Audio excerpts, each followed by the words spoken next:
Atos capítulo 15, a partir do verso 6, o texto da palavra do Senhor diz assim: Então se reuniram os apóstolos e os presbíteros para examinar a questão. Havendo grande debate, Pedro tomou a palavra e lhes disse: Irmãos, vós sabeis que desde há muito Deus me escolheu dentre vós, para que por meu intermédio ouvissem os gentios a palavra do Evangelho e crescem. Ora, Deus que conhece os corações, lhes deu testemunho, concedendo o Espírito Santo a eles, como também a nós nos concedera. E não estabeleceu distinção alguma entre nós e eles, purificando-lhes pela fé o coração. Agora, pois, por que tentais a Deus, pondo sobre a cerviz dos discípulos um jugo que nem nossos pais puderam suportar, nem nós? Mas cremos que fomos salvos pela graça do Senhor Jesus, como também aqueles o foram. Vamos orar mais uma vez? Ó Deus, fala ao nosso coração e nos dê discernimento da Tua vontade para as nossas vidas, e que possamos, ó Deus, continuar a nossa caminhada, testemunhando como é bom ter o Senhor como Senhor e Salvador das nossas vidas. Pedimos a Tua orientação, em nome de Jesus Cristo, nosso Senhor e Salvador. Amém. Um aluno entrou na sala de um professor universitário renomado. Essa história é verídica. E esse professor é autor de vários livros, era autor de vários livros, famoso, palestrante, reconhecido, uma pessoa muito bem sucedida, que era uma pessoa muito feliz, muito feliz. E esse aluno, que admirava muito esse professor, entrou com um bloquinho de anotações, uma caneta, e sentou, tinha marcado essa entrevista com esse professor famoso, e sentou e olhou para ele e disse assim: eu posso começar a minha entrevista? E o professor: pois não, fica à vontade. Ele disse: professor, como é que o senhor planejou a vida para que o senhor chegasse aonde o senhor chegou? E o professor respondeu: eu estou aonde estou, porque todos os meus planos deram errado. Tudo que eu queria fazer na vida deu errado. Eu queria ser pianista, me dediquei anos e anos e anos para ser um pianista profissional e deu tudo errado. Eu descobri que, na verdade, uma pessoa já nasce com esse talento. Não adianta você ficar lutando para ter isso. Você pode aprimorar a técnica, mas não adianta. Então, deu tudo errado. E aí ele começou a descrever: era para ser um grande empresário, meu pai quebrou, fiquei sem nada. E aí fui pelo caminho do estudo, e aí as coisas foram acontecendo, e eu cheguei aonde eu cheguei. Mas eu quero dizer uma coisa para você: se eu pudesse viver a minha vida novamente, eu a viveria como eu vivi, porque eu estou feliz onde eu estou. Eu estou feliz onde eu estou. Todos nós temos projetos, todos nós temos planejamento, todos nós temos sonhos, todos nós pensamos passo a passo a nossa história, não tem nada errado fazer isso. A Bíblia diz que nós devemos fazer isso em oração, na presença do Senhor, buscando a vontade dEle, pedindo que Ele nos conduza nesse processo. Não tem nada errado você fazer isso, só que às vezes dá tudo errado. Às vezes o projeto parece que não vai conforme nós esperávamos que ele se realizasse, acontecesse. E aí nós começamos a ser atropelados pelas circunstâncias. Por exemplo, a igreja de Atos é uma igreja que começou muito bem. Parecia que era o projeto perfeito. As pessoas estão em comunhão, algumas até vendiam as suas propriedades no começo, né, e distribuíam o bem à medida que as pessoas tinham necessidade. Eles imaginavam que o Senhor Jesus ia voltar daí a algumas horas, daí a alguns dias, só que Jesus não voltou, conforme eles haviam pensado que ele iria voltar. E o tempo foi passando, e eles ficaram sem recursos, e eles perceberam que não era daquele jeito que se deveria viver. E aí vem o Espírito Santo, e o Espírito Santo que deveria unir as pessoas, eis que de repente começa a ser motivo de controvérsia. Mas espera aí, até os gentios agora estão recebendo o Espírito Santo? Que história é essa? A promessa não era só para a gente? Então, tudo aquilo que eles haviam projetado, planejado, pensado, estruturado, eis que começou a dar errado, não era bem aquilo que eles imaginavam que seria. Tanto é que, se você olhar o contexto desse texto, do versículo 1 até o versículo 5, sabe quais são as palavras que aparecem? Atos 15, de 1 a 5, olha só: contenda, discussão, questionamentos, insurgência e seita, em 5 versículos. Pergunto, você quer fazer parte dessa igreja? Eu gostaria de convidar você para a minha igreja. A igreja, comunhão do povo. Como é que é lá? Lá tem contenda, discussão, questões, insurgência e seitas. Obviamente que a pessoa não ia gostar muito do seu convite. Falou, peraí, esse lugar é um lugar de paz? Esse lugar é um lugar de alegria? Esse lugar é um lugar de salvação? Então levantou-se a contenda. E o que nós percebemos aqui nesse texto é que esse problema não acontece só na vida da igreja. Isso é um problema que acontece na vida de todos nós, no trabalho, na escola, na família. Todos nós enfrentamos problemas, todos nós enfrentamos projetos que não saíram exatamente como nós gostaríamos que saíssem. Mas debaixo da orientação do Espírito Santo, nós descobrimos a beleza que é ser guiado por Deus na direção da solução de todos esses projetos, problemas, contendas, discussões. E ele começa a mostrar aqui nesse texto a beleza da ação do Espírito Santo. E aí eu convido você a olhar agora, a partir do verso 6, o que é que o Espírito Santo faz com esse povo. A primeira coisa que nós percebemos aqui é que debaixo da orientação, da direção, do ministério do Espírito Santo, nós percebemos que Deus nos chama para chamar problema de problema, para encarar problema de frente. O cristão não é chamado por Deus para ir em outra direção quando o problema surge. O cristão é chamado por Deus para enfrentar o problema de frente, sem medo. Não temas, eu sou contigo. O Senhor diz, existe o problema e vocês vão passar por problemas. Jesus falou isso, a nossa vida não seria só problemas, graças a Deus por isso. Mas, vez por outra, eles acontecerão. Jesus avisou que isso iria acontecer. E diante de um problema, de uma dúvida, de um questionamento, de um projeto que não deu certo, o que nós devemos fazer? O Espírito Santo nos orienta, e essa é a beleza do ministério do Espírito Santo. Ele diz, encara o problema, não empurra a sujeira para debaixo do tapete, enfrenta ele de frente, porque eu sou contigo. E aí você vê o versículo 6, e ele diz assim, então se reuniram os apóstolos e os presbíteros para examinar a questão. Havia um problema, haviam contendas, discussões, até alguns chamando de seitas, né? Que a coisa não estava muito boa. E eis que o Senhor diz ao coração da liderança, reúnam-se e tratem a questão. Então nós observamos aqueles homens, apóstolos, presbíteros, se reunindo para não fugir do problema, não fingir que ele não existia, mas para traçar uma rota de solução, porque o Espírito Santo nos orienta assim, o Espírito Santo nos dá essa sabedoria. Atos capítulo 23, olha aí para você ver o verso 11. Na noite seguinte, Atos 23, 11. Na noite seguinte, o Senhor, pondo-se ao lado de Paulo, né, disse para ele, coragem, pois do modo porque deste testemunho a meu respeito em Jerusalém, assim importa que também o façais em Roma. Deus disse a Paulo, eu sei que você está enfrentando momentos difíceis, coragem, eu estou à frente da sua vida, você vai lá para Roma, e importa que você vá a Roma, é projeto meu, você não vai ser pego de surpresa não, eu estou com você, coragem.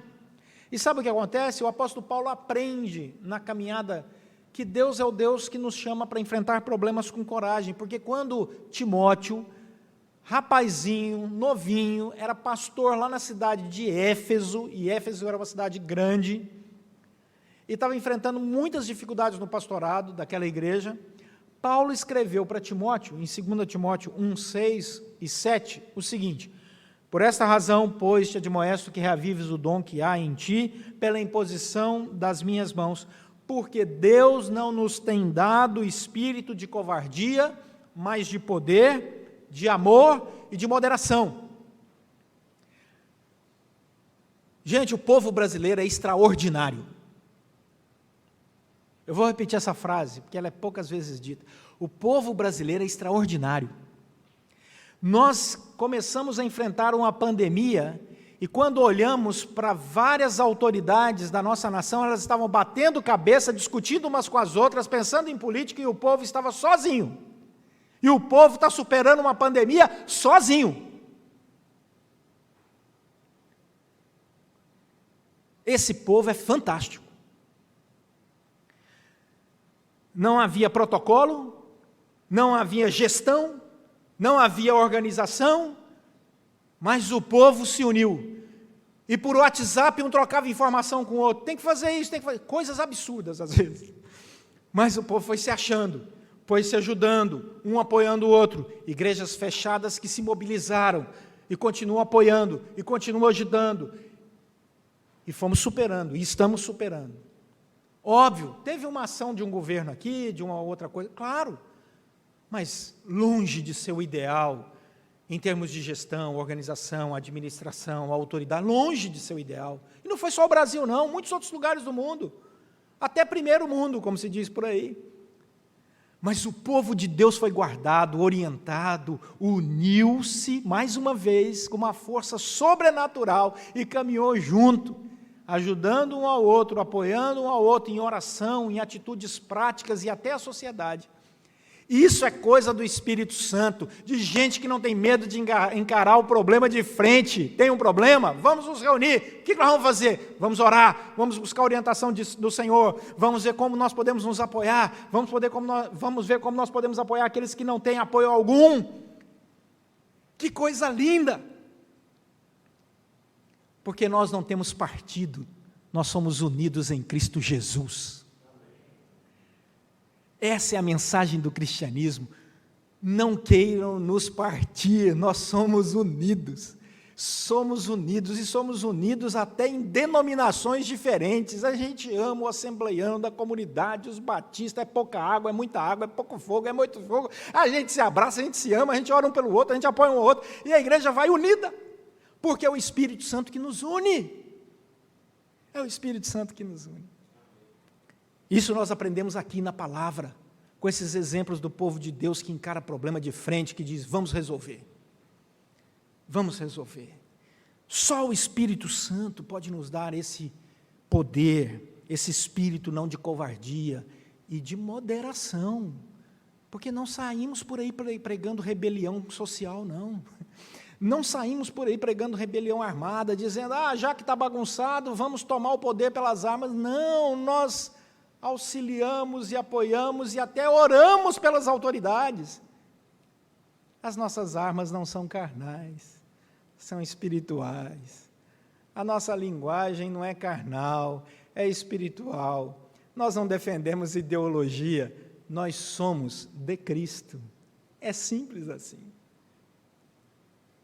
Versículo 7. E é debaixo dessa orientação e direção do Espírito Santo que o debate é construtivo. Porque, havendo grande debate, toma Pedro a palavra e diz para eles o quê? Irmãos.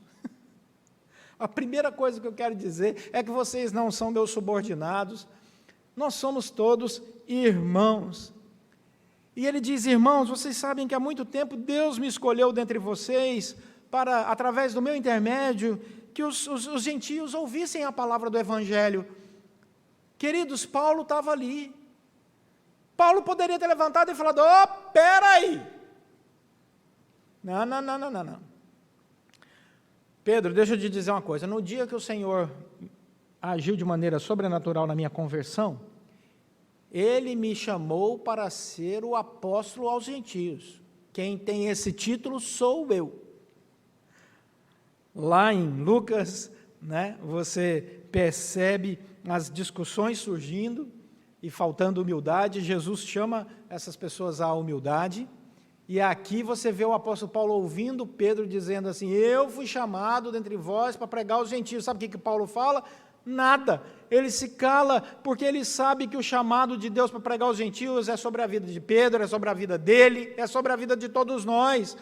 A igreja é uma só, o chamado é um só, a missão é uma só, e todo mundo foi chamado para levar o evangelho para o gentio, para o judeu, quer escravo, quer livre, quer homem, quer mulher, quer criança. O evangelho é para todo mundo. Não tem essa de que só um pode pregar para um grupo, só um pode falar para determinado determinada cultura, não existe isso. Nós temos brasileiros que pregam em culturas diferentes, nós recebemos o evangelho de gente que veio de cultura diferente, e é assim no mundo inteiro, porque nós somos o povo de uma só nação, uma só raça, sacerdócio real, nação santa, uma só nação, povo de propriedade exclusiva de Deus. E quando há esse sentimento, no meio de uma controvérsia, no meio de um problema, quando nós encaramos o problema de frente, na unidade do Espírito Santo, nós ouvimos Jesus dizendo o seguinte: suscitaram também entre si uma discussão sobre qual deles parecia ser o maior. Jesus olha a discussão e diz o seguinte: os reis dos povos dominam sobre eles, e os que exercem autoridade são chamados benfeitores, mas vós não sois assim. Pelo contrário, o maior entre vós seja como o menor, e aquele que dirige seja como o que serve. Pois qual é maior, quem está à mesa ou quem a serve? Porventura, não é quem está à mesa? Pois, olha aqui que Jesus diz: no meio de vós, eu sou quem serve. Vamos traduzir para linguagem atualizada. Quem é mais importante, quem está sentado à mesa do restaurante ou o garçom? Jesus diz assim: eu sou o garçom. Ele inverte os valores do mundo, ele rompe com as estruturas, e quando essa humildade é colocada à mesa, a discussão vai embora. Não tem facção, não tem dissensão, não tem discórdia, quando alguém chega e diz assim: eu estou aqui para te servir. Eu quero dizer que... Pois não. Mas por que você está com essa palavra tão doce? É para que você entenda que essa também deve ser a sua mesma palavra. Eu fico imaginando a porta de uma igreja, as pessoas dizendo assim umas para as outras: você primeiro, não, você primeiro, não, você... Ninguém entrar, né? Ninguém entrar no culto. Essa é a ideia de maior é quem serve.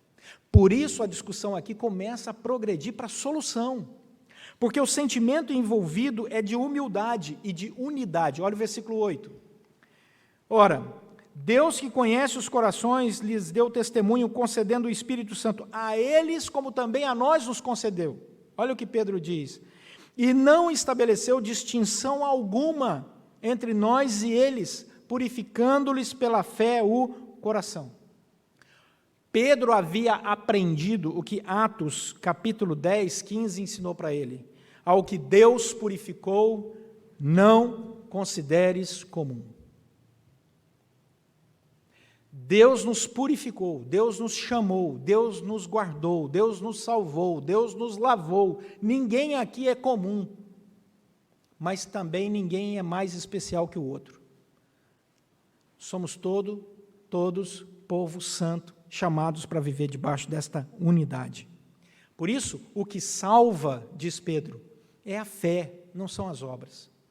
E a discussão aqui era se a lei do Antigo Testamento, a circuncisão no Antigo Testamento, poderia ser aplicada e deveria ser aplicada sobre a vida daqueles que estavam chegando agora, vindo de outros povos, os famosos gentios, e convertendo ao Evangelho de Jesus Cristo. Eles diziam: eles têm que guardar a lei como nós guardamos a lei. Eles têm que circuncidar como nós circuncidamos. Eles têm que guardar todos os ritos que nós guardamos. E eles começam a criar esse problema dentro da igreja, porque eles queriam novamente voltar à prática das velhas obras.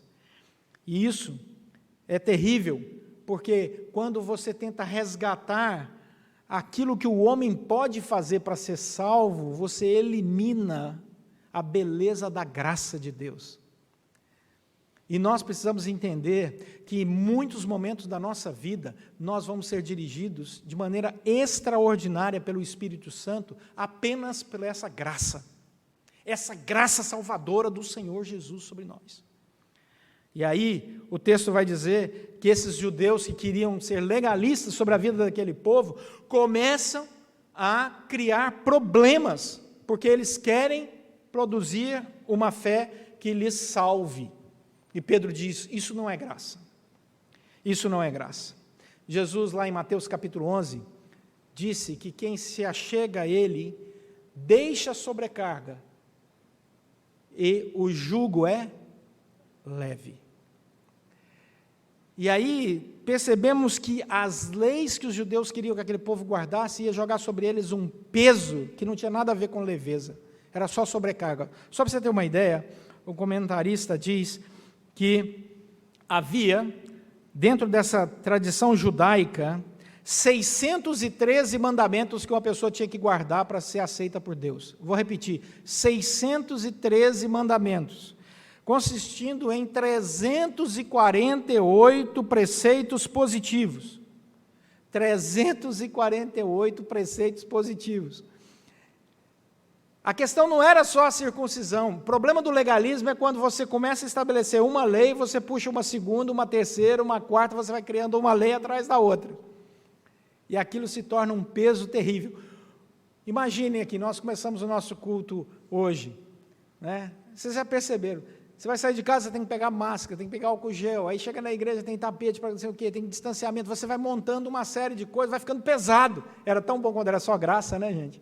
Você vinha, entrava, sentava a hora que queria, sem máscara, mas o peso da lei.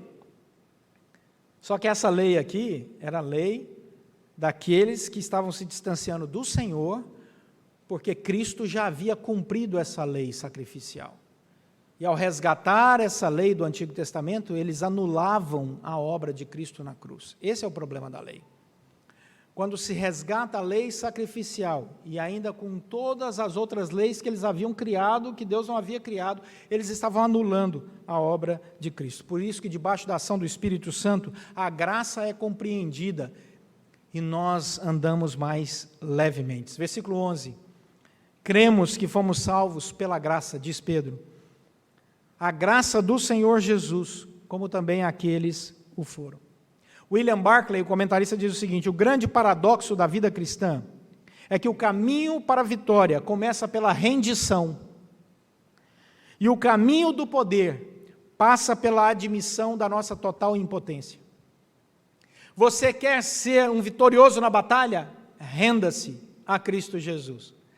Você quer, de fato, viver poder espiritual? Admita que você não tem poder algum, que só o Senhor tem poder.